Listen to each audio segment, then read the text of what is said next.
إن الحمد لله نحمده ونستعينه ونستغفره ونعوذ بالله من شرور أنفسنا ومن سيئات أعمالنا من يهده الله فلا مضل له ومن يضلل فلا هادي له أشهد أن لا إله إلا الله وأشهد أن محمدًا عبده ورسوله اللهم صل على محمد وعلى آل محمد كما صليت على إبراهيم وعلى آل إبراهيم إنك حميد مجيد اللهم بارك على محمد وعلى آل محمد كما باركت على إبراهيم وعلى آل إبراهيم إنك حميد مجيد إن أصدق الحديث كتاب الله وأحسن الهدي هدي محمد صلى الله عليه وسلم وشر الأمور محدثاتها وكل محدثة بدعة وكل بدعة ضلالة وكل ضلالة في النار يا أيها الناس اتقوا ربكم الذي خلقكم من نفس واحدة وخلق منها زوجها وبث منهما رجالا كثيرا ونساء واتقوا الله الذي تساءلون به والأرحام إن الله كان عليكم رقيبا يا أيها الذين آمنوا اتقوا الله حق تقاته ولا تموتن إلا وأنتم مسلمون يا أيها الذين آمنوا اتقوا الله وقولوا قولا سديدا يصلح لكم أعمالكم ويغفر لكم ذنوبكم ومن يطع الله ورسوله فقد فاز فوزا عظيما يا أيها الناس أوصيكم وإياي أولا بتقوى الله கண்ணியத்திற்குரிய அன்பார்ந்த அருமை சகோதர சகோதரிகளே, பெரியவர்களே, தாய்மார்களே, இந்த உலகத்தை படைத்து அதை பரிபாலித்து அதில் வாழ்கின்ற மனிதர்கள் மிருகங்களுக்கெல்லாம் வல்ல அரசனாக இருக்கக்கூடிய அந்த அல்லாஹ்விற்கே எல்லா புகழும், அவனுடைய இறுதி தூதராகிய கண்மணி நாயகம் ஸல்லல்லாஹு அலைஹி வஸல்லம் அவர்களின் மீதும் அவர்களை பின்பற்றி வந்த உத்தம சத்திய சஹாபாக்களின் மீதும் தாபிஈன்களின் மீதும் தபஉத் தாபிஈன்களின் மீதும் இந்த புனிதமிக்க நாள், இந்த ஜும்ஆவுடைய நாளிலே இங்கு அமர்ந்திருக்கக்கூடிய நம் அனைவரின் மீதும் வற்றாத ஜீவநதியா என்றென்று நின்று நிலவற்றுமாக என்று பிரார்த்தித்தவனாக என்னுடைய இந்த முதல் ஜும்ஆவினுடைய உரையை நான் ஆரம்பம் செய்கிறேன். அன்பார்ந்த அருமை சகோதர சகோதரிகளே, கியாமத்து நாளை குறித்து அல்லாஹு தஆலா திருமறையிலே கூறும் பொழுது قال الله, அல்லாஹ் கூறுகிறான், ஹாதா யௌமு யன்ஃபஉ ஸாதிகீன ஸிதுகுஹும், உண்மை சொல்லும் சத்தியவான்களுக்கு அவர்களுடைய உண்மை பலனளிக்கக்கூடிய நாள் இதுதான். லஹும் ஜன்னாத்துன் தஜ்ரி மின் தஹ்திஹல் அன்ஹாரு ஹாலிதீன ஃபீஹா அபதா, நீரருவிகள் ஓடிக்கொண்டிருக்கும் சொர்க்கமும் அவர்களுக்கு உண்டு, அவர்கள் அதில் என்றென்றுமே நிலைத்திருப்பார்கள். ரதியல்லாஹு அன்ஹும் வரது அன், அல்லாஹ் அவர்களை திருப்திப்பட்டிருக்கிறான், அவர்களும் அல்லாஹ்வை திருப்திப்பட்டிருக்கிறார்கள். ذَلِكَல் ஃபௌஸுல் அஸீம், இது மிக்க மகத்தான பெரும்பாக்கியமாகும் என்பதாக அல்லாஹு தஆலா தன்னுடைய திருமறையிலே கூறுகிறான்.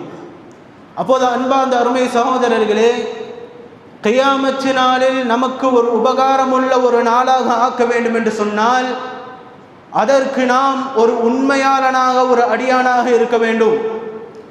நிஃபாக் இல்லாமல், ரியா இல்லாமல், பாவங்களை செய்பவர்களாக இல்லாமல், தொழக்கூடாதவர்களாக இல்லாமல், நமக்கும் நம்முடைய அல்லாஹுக்கும் மத்தியில் யார் ஒரு உண்மையுள்ள ஒரு அடியான் என்ற ஒரு நேசத்தை ஏற்படுத்துகிறார்களோ அவர்களுக்கு மட்டும்தான் நாளை கியாமத் நாள் உபகாரம் உள்ளதாக இருக்கின்றது. அது மட்டுமல்ல, அல்லாஹுடைய பாசம் நேசம் கிடைக்க வேண்டும் என்று சொன்னால் அதற்கு ஒரு அடிப்படையான காரியம்தான் இந்த ஒரு சிதுக் என்பது, உண்மை தன்மை என்பது. அப்படி இந்த ஒரு உண்மை தன்மை நம்மிடத்தில் இருக்கிறதா என்று நாம் யோசித்து பார்க்க வேண்டும். அதுதான் இங்கு கேள்வி.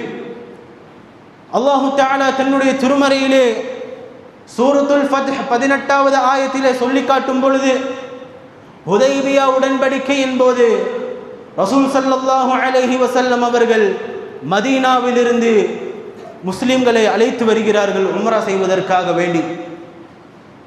1400 1500 அதிகம் சஹாபாக்களை அழைத்து கொண்டு வருகிறார்கள் உம்ரா செய்வதற்காக வேண்டி.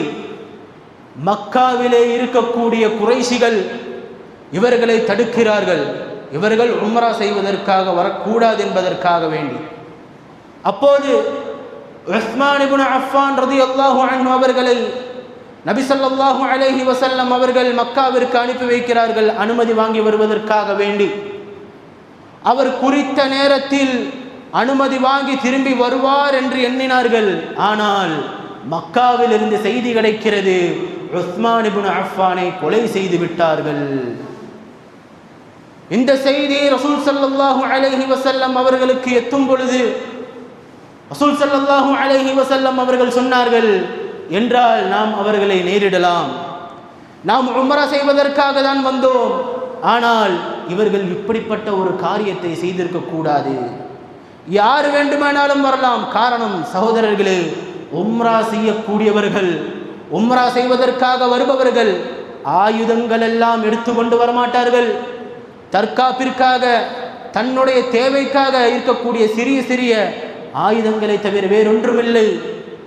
அன்பார்ந்தவர்களே, இங்கு கூறப்பட்ட 1400 அதிகம் சஹாபாக்களை குறித்து நபி ஸல்லல்லாஹு அலைஹி வஸல்லம் அவர்கள் சொன்னார்கள், இவர்கள் ஒரு மரத்தின் அடியில் பைஅத் செய்திருக்கிறார்கள்.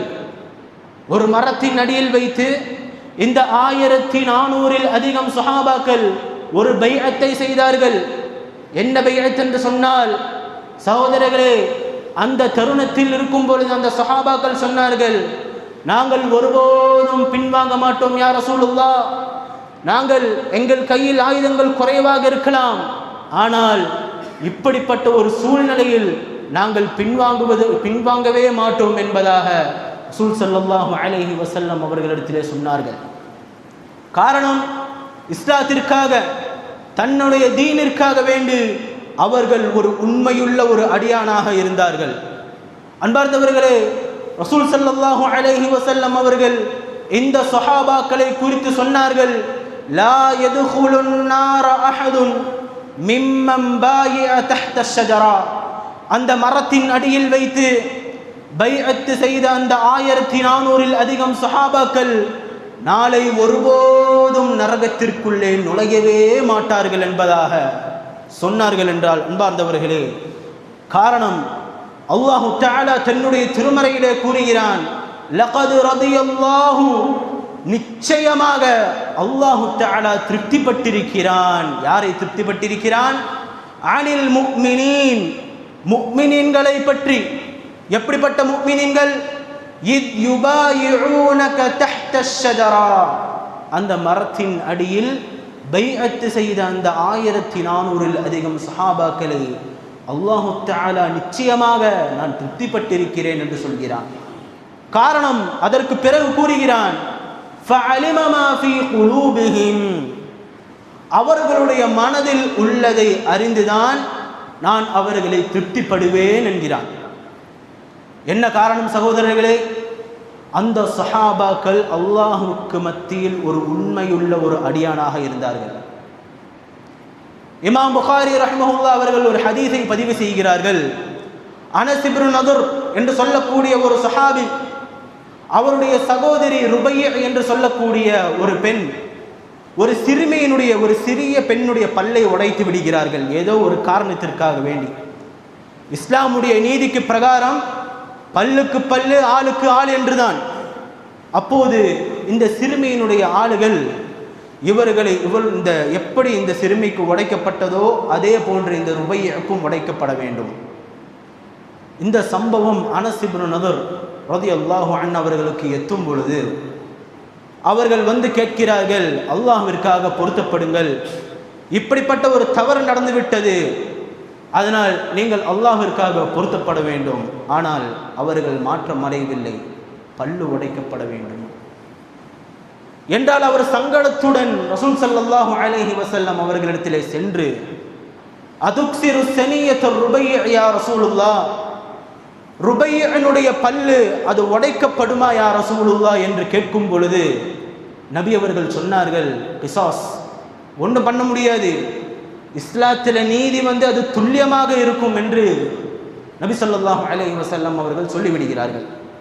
என்றால் அவர் ஒரு வார்த்தையை சொல்கிறார், லா வல்லதி பஅஸக பில் ஹக் லா துக்ஸிரு ஸனியதுஹா, உங்களை நபியாக அனுப்பிய அந்த அல்லாஹ்வின் மீது சத்தியமாக என்னுடைய சகோதரனுடைய பல்லு உடைக்கப்படாது யா ரசூலுல்லாஹ் என்று அல்லாஹ்வின் மீது சத்தியமிட்டு சொல்கிறார். அன்பார்ந்தவர்களே, அல்லாஹ்வின் மீது சத்தியமிட்டு சொல்கிறார். பெண்களோடு உள்ள ஒரு பாசம், இப்படிப்பட்ட ஒரு தவறு நடந்து விட்டது, அது திருப்பி என்னுடைய சகோதரிக்கு அதே போன்று நடந்து விட்டது என்று சொன்னால் அது என்னால் தாங்கிக் கொள்ள முடியாது, எனக்கு அல்லாஹு தஆலா உதவி செய்வான் என்று அல்லாஹ் அனுப்பிய சத்தியமாக என்று அல்லாஹ்விடத்திலே வைத்து சத்தியமிட்டு சொல்கிறார்கள், பல்லு உடைக்கப்படாது.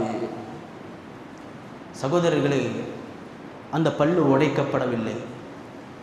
அவ்வளவு நேரம் அங்கிருக்கக்கூடிய ஆளுகள் பல்லு உடைக்கப்பட வேண்டும் என்று சொல்லிக் கொண்டிருந்தார்களே, அவர்களுடைய மனதில் திடீரென்று அல்லாஹு தஆலா கருணையை கொடுத்து இழுத்து விட்டான் என்று சொன்னால், அன்பார்ந்தவர்களே, இந்த காட்சியை கண்டு ரசூல் ஸல்லல்லாஹு அலைஹி வஸல்லம் அவர்கள் சொன்னார்கள், இன்ன மின் இபாதில்லாஹி மல்லவ் அக்ஸம அலல்லாஹி லஅபர்ரஹு, அல்லாஹ்வுடைய அடிமைகளில் சில ஆளுகள் இருக்கிறார்கள், அல்லாஹ்வின் மீது ஒரு காரியத்தை சத்தியமிட்டு செய்கிறார்கள் என்று சொன்னால் அல்லாஹு தஆலா அந்த காரியத்தை நிறைவேற்றுவதற்கு தயாராக இருக்கிறான் என்பதாக ரசூல் ஸல்லல்லாஹு அலைஹி வஸல்லம் அவர்கள் சொன்னார்கள்.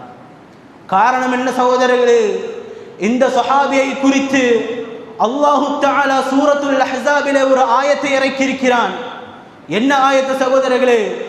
அல்லாஹ் கூறுகிறான், முஃமினீன்களில் சில ஆளுகள் இருக்கிறார்கள், அவர்கள் எப்படிப்பட்டவர்கள் என்றால் அல்லாஹ்வின் மீது ஒரு கராரை போட்டார்கள் என்று சொன்னால் அந்த கராரை உண்மையுள்ள ஒரு அடியானாக பின்பற்றுவார்கள், உண்மையுள்ள ஒரு அடியானாக பின்பற்றுவார்கள், அதிலிருந்து மாறி போக மாட்டார்கள். என்ன செய்தார்கள்? அனஸ் இப்னு மாலிக் ரலியல்லாஹு அன்ஹு அவர்கள் அறிவிக்கிறார்கள், என்னுடைய பெரியப்பா தான் இந்த அனஸ் இப்னு நதர். இந்த அனஸ் இப்னு நதர் பள்ளியிலே எல்லா சஹாபாக்களும் இருக்கும் பொழுது சொல்கிறார்கள், பத்ர் போரில் கலந்து கொள்வதற்கு என்னால் முடியவில்லை, ஆனால் வேற ஏதாவது ஒரு போர் வரும் என்று சொன்னால் அந்த போரில் நான் யார் என்று காட்டித் தருவேன் என்பதாக உண்மையாக சொல்கிறார்கள். அதே போன்று உஹுது போர் வருகிறது.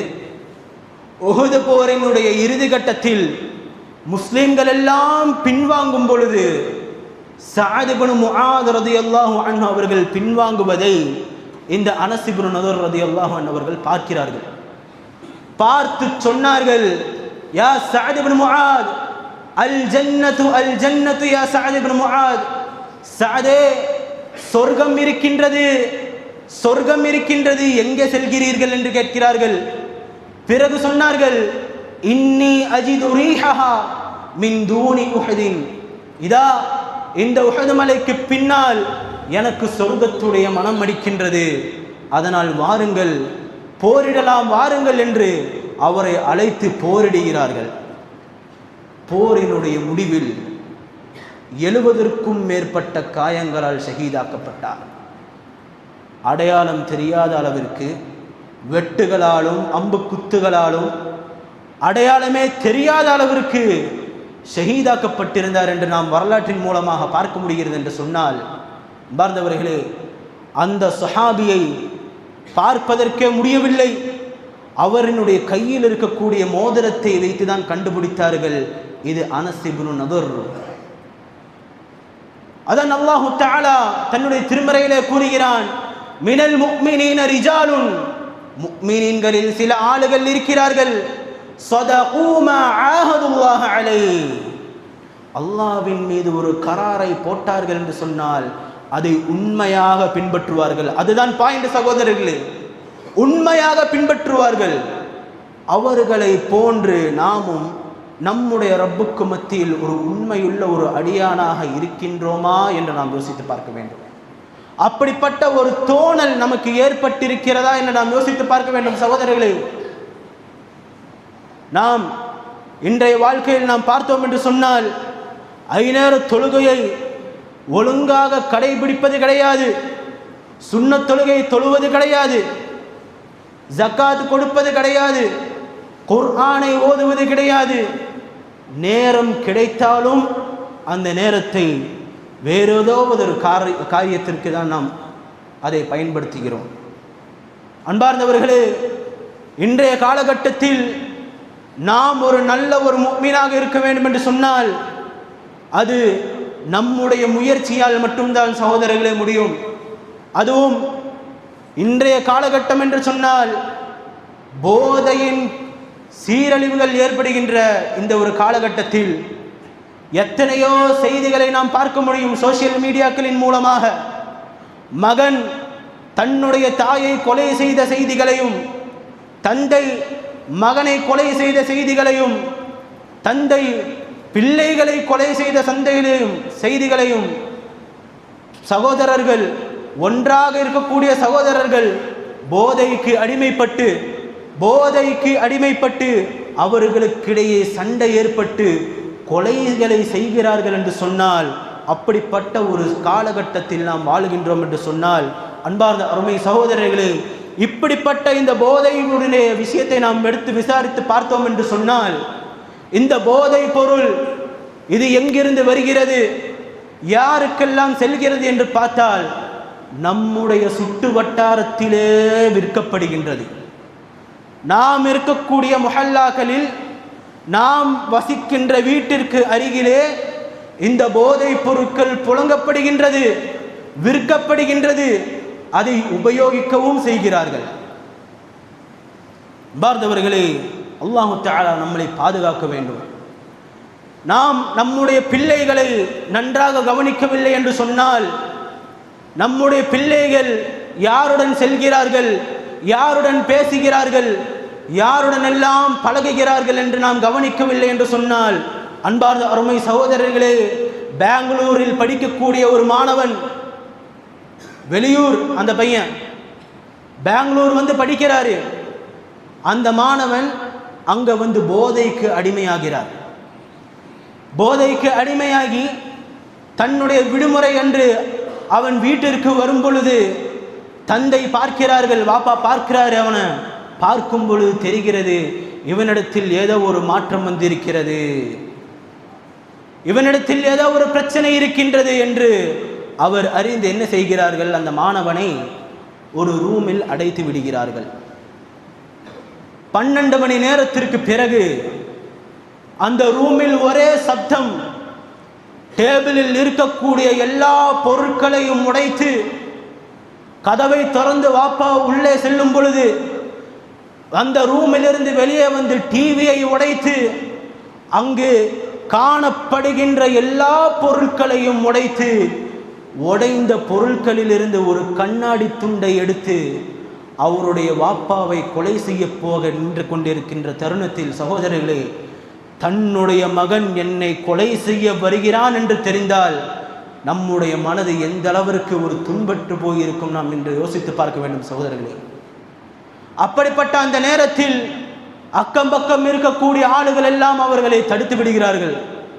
தடுத்து அந்த மகனை, அந்த மாணவனை ஆஸ்பத்திரிக்கு கொண்டு போய் சொல்லும் பொழுது, இப்படியெல்லாம் ஆயிருக்கு, என்ன பண்ணுறது, ரிசல்ட் சொல்கிறாங்க டாக்டர், உங்கள் மகன் போதைக்கு அடிமைப்பட்டு அதிலிருந்து வெளியே வர முடியாத ஸ்டேஜ், லாஸ்ட் ஸ்டேஜில் இருக்கிறார். அப்படிப்பட்ட ஸ்டேஜிலிருந்து வெளியே வர்றது கஷ்டம். டிப்ரெஷன்ல இருக்கிறாரு, அவருக்கு அந்த பொருள் கிடைத்தால்தான் நிம்மதி, இல்லாவிட்டால் அவன் யாரை சாகடிக்க கூடியதற்கு தயாராக இருப்பான் என்று சொல்லும் பொழுது அவருடைய தந்தையினுடைய நிலைமையை நாம் சிந்தித்து பார்க்க வேண்டாமா சகோதரர்களே? அதே போன்று காலேஜில் படிக்கக்கூடிய 2 மாணவர்கள், போதை பொருட்களை விற்கக்கூடிய மாணவர்கள், முஸ்லிம் சகோதரர்கள், விற்கக்கூடிய வேளையில் வண்டியில் வேகமாக செல்லும் பொழுது விபத்து ஏற்பட்டு மரணமடைகிறார்கள். மரணமடைந்த அந்த தருணத்தில் வாப்பா வந்து பார்க்கும் பொழுது, என்னுடைய மகன் நல்ல மகனாக தான் இருந்தானே, நல்ல படித்து கொண்டிருந்தானே, நல்ல தொழக்கூடியவனாக இருந்தானே, நல்ல நல்ல காரியங்கள் எல்லாம் செய்வானே, ஆனால் இப்படி ஆயிடுச்சே என்று சொல்லக்கூடிய அந்த தந்தை அந்த மகனுடைய போஸ்ட்மார்ட்டம் ரிப்போர்ட்டில் பார்க்கும் பொழுது அவனுடைய பேண்ட் ஜோப்பில் 1/4 கிலோ கஞ்சாவை பார்த்ததாக தகவல் கிடைக்கின்றது. தந்தை இடிந்து போய்விட்டார்கள் சகோதரர்களே. என்னுடைய மகன் போதைக்கு அடிமைப்பட்டிருக்கின்றானா என்று ஒரு கேள்வி எழும் பொழுது எப்படி சகோதரர்களே அவரினால் இந்த மகனுக்காக, அவனுடைய மன்னரைக்காக பிரார்த்தனை செய்ய முடியும் என்பதை நாம் யோசித்து பார்க்க வேண்டாமா? அன்பார்ந்த சகோதரர்களே, முன்னாள் காலகட்டத்தில் எல்லாம் ஒருவர் மது அருந்து விட்டு வந்தால் பார்த்தாலே கண்டுபிடிச்சிடலாம்.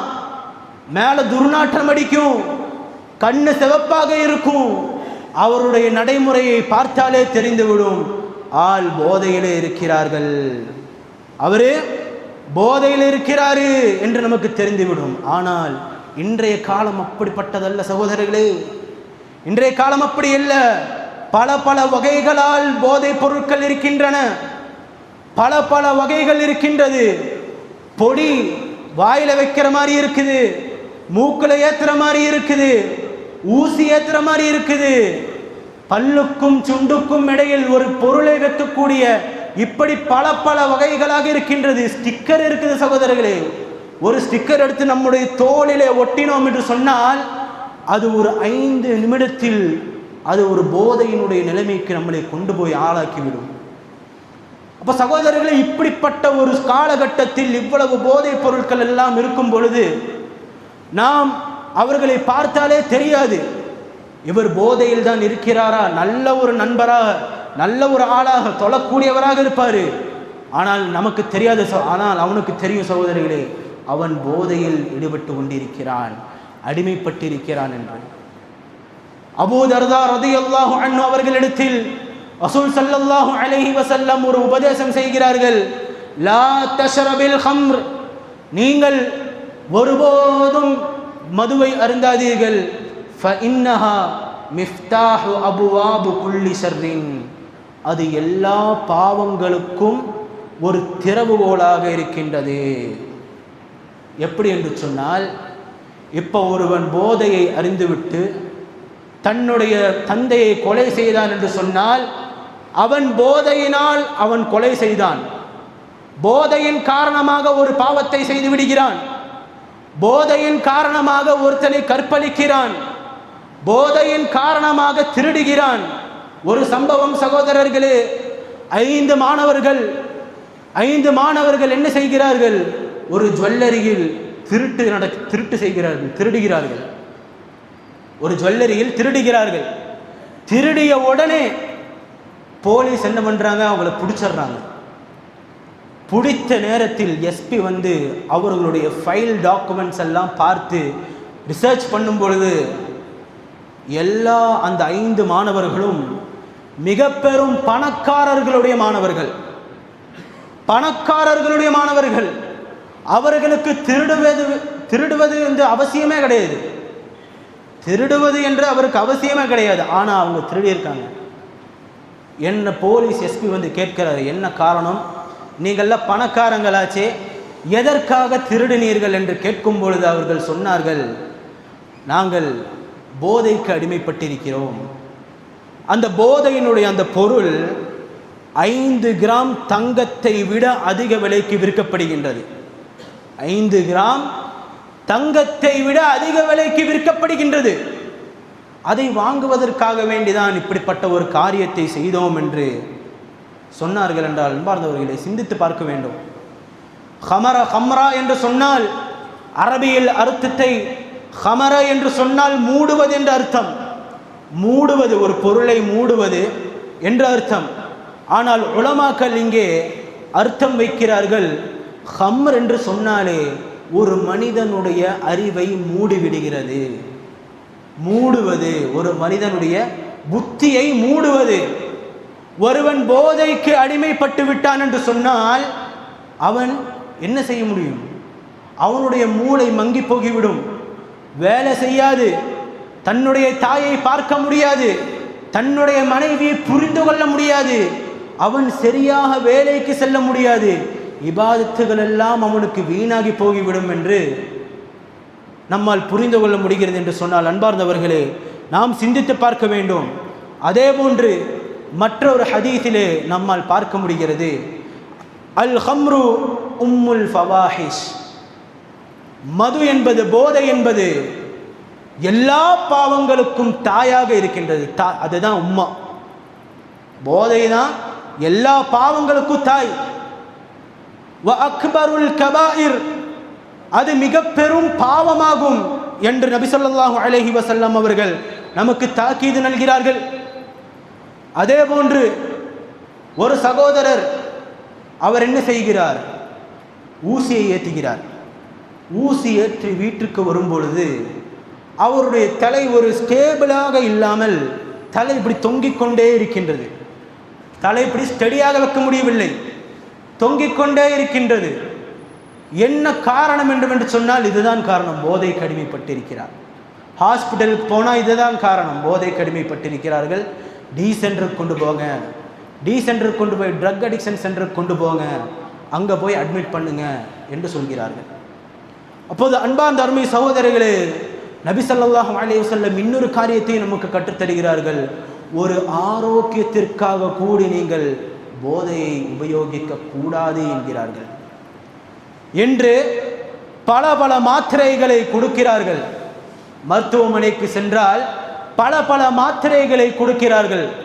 ஆனால் நமக்கு தெரியாது அதில் போதை பொருள் இருக்குதா இல்லையா என்று. இல்லாமலும் இருக்குது, போதை பொருளும் உள்ளதும் இருக்குது, ஆனால் நமக்கு கண்டுபிடிக்க தெரியாது. அப்போ அன்பார்ந்த அருமை சகோதரர்களே, இப்படிப்பட்ட ஒரு போதையின் காரணமாக நீங்கள் ஆரோக்கியம் கிடைப்பதற்காக நீங்கள் மருந்துகளை எடுத்தீர்கள் என்று சொன்னால் அது உங்களுக்கு ஷிஃபாவும் தராது என்பதாக நபி ஸல்லல்லாஹு அலைஹி வஸல்லம் அவர்கள் சொல்கிறார்கள். அடுத்த ஒரு ஹதீஸில் பார்த்தோம் என்று சொன்னால், குல்லு முஸ்கிரின் ஹராமுன் ஹம்ருன், எல்லா போதை பொருளும் அது போதைதான். எல்லா போதை பொருளும் அது போதைதான், அது மதுதான். வகுல்லு ஹம்ரின் ஹராமுன், எல்லா போதையும் அது ஹராம் தான். அது குடிபானம் மட்டுமல்ல சகோதரர்களே, பொடியாக இருந்தாலும் வலியாக இருந்தாலும் எல்லாம் போதைதான், எல்லாம் ஹராம் தான் என்பதாக நபி ஸல்லல்லாஹு அலைஹி வஸல்லம் நமக்கு கற்றுத்தருகிறார்கள். அப்போது அன்பார்ந்த அருமை சகோதரர்களே, நாம் தான் நம்மளுடைய பிள்ளைகளுக்கு ஒரு முன்மாதிரியாக இருக்க வேண்டும். அவர்கள் எங்கு செல்கிறார்கள், அவர்கள் நன்றாக தொழுகிறார்களா, அவர்கள் குர்ஆனை ஓதுகிறார்களா, அவர்கள் எல்லா நல்ல மக்களோடு தான் பழகுகிறார்களா என்று நாம் பார்க்க வேண்டியது நம் மீது கட்டாய கடமை சகோதரர்களே. அதனால் நீங்கள் என்ன செய்ய வேண்டும்? நல்ல காரியத்திற்கு அவர்களை வழிநடத்த வேண்டும். நீங்களும் நல்ல வழிக்கு நல்ல இபாதத்துகளை செய்யக்கூடியவர்களாக மாற வேண்டும். அதற்குண்டான பாக்கியத்தை வல்ல ரஹ்மான் நம் அனைவருக்கும் தந்தருள் புரிவானாக. அல்ஹம்துலில்லாஹி ரப்பில் ஆலமீன், வஸ்ஸலாத்து வஸ்ஸலாமு அலா அஷ்ரஃபில் அன்பியாஇ வல் முர்சலீன், நபியினா வ ஹபீபினா முஹம்மத் வ அலா ஆலிஹி வ ஸஹ்பிஹி அஜ்மஈன் வ மன் தபிஅஹும் பி இஹ்சான் இலா யௌமிddin. அம்மா பஅத். யா அய்யுஹன் நாஸ் ஊஸீகும் வ இய்யாய தானியம் பித்தக்வல்லாஹ். கண்ணியத்திற்குரிய அன்பார்ந்த அருமை சகோதர சகோதரிகளே, பெரியவர்களே, தாய்மார்களே, முதலாவது ஜும்ஆவினுடைய உரையில் ஒரு முஃமின் அவன் அல்லாஹ்வுக்கு மத்தியில் எப்படி இருக்க வேண்டும், ஒரு உண்மையாளன் அவன் அல்லாஹ்வுக்கு மத்தியில் எப்படி இருக்க வேண்டும், சஹாபாக்கள் எப்படி இருந்தார்கள், நாம் எப்படி இருக்கின்றோம் என்பதை குறித்து, இந்த சமூகத்தை, இந்த சுட்டு வட்டாரத்தை குறித்து நாம் முதலாவது ஜும்ஆவினுடைய உரையை நாம் பார்த்தோம். அன்பார்ந்தவர்களே, முதலாவது ஜும்ஆவினுடைய உரையில் எல்லாம் ஆண்களை குறித்து தான் சொன்னோம்.